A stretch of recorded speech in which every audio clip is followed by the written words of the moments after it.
Aloha! I'm Eric Anderson, pastor of Church of the Holy Cross, United Church of Christ in Hilo, Hawaii, and here's what I'm thinking. I'm thinking about the 32nd chapter of Genesis, the wrestling match between Jacob and a figure that we can't quite identify with certainty, there by the ford of the Jabbok. Jacob had been struggling with people most of his life, frequently winning, although not always by the fairest of means. He had, after all, purchased his brother's share of their inheritance by making him a lentil stew.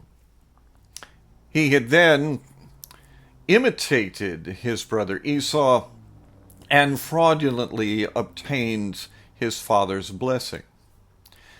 Later on, he had nearly found his match in deception in Laban, who had promised him one daughter as wife and then married him to the other. But Jacob had succeeded in leaving Laban's household with a substantial portion of his flocks and herds, so I suppose we could count that one even, or maybe even say that Jacob was ahead. Jacob had come to the Jabbok with his perhaps not quite well gained or honestly gained herds and flocks, his wives, his children. He was on his way returning to his place of birth, to his home, where his brother awaited, and as far as anybody knew, Esau's anger had not cooled over the years. Jacob sent everybody on ahead of himself and then spent the night. He hoped in peace. Instead, he wrestled with a figure, and neither of them could overcome the other.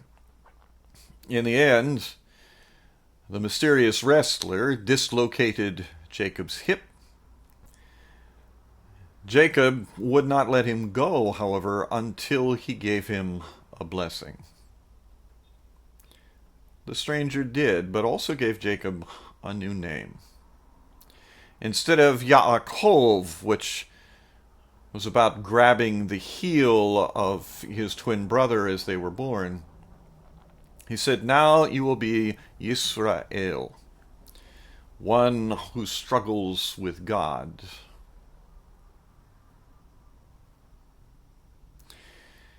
I think we all struggle with God.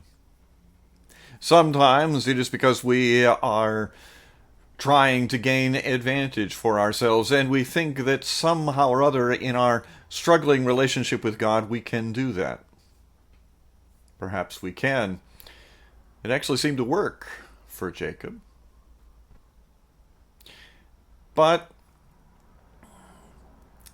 it is also possible that it is in our struggles with God that we find the truth about ourselves.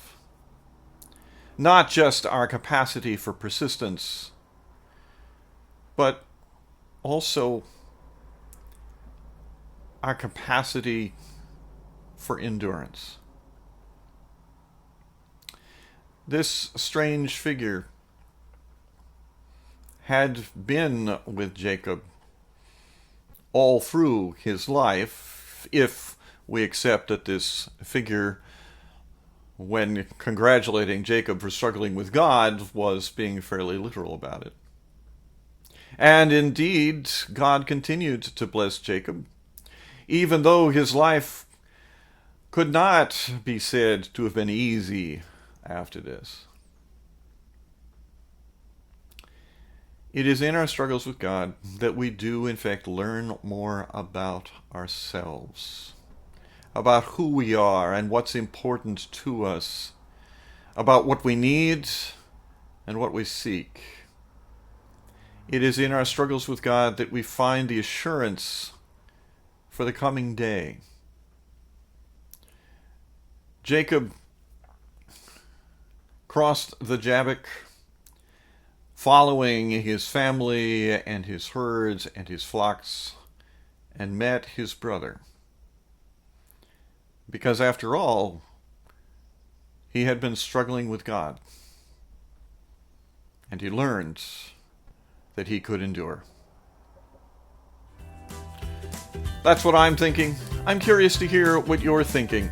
Send me an email or leave me your thoughts in the comments section below. I'd love to hear from you. From Church of the Holy Cross, UCC in Hilo, Hawaii, that's what I'm thinking.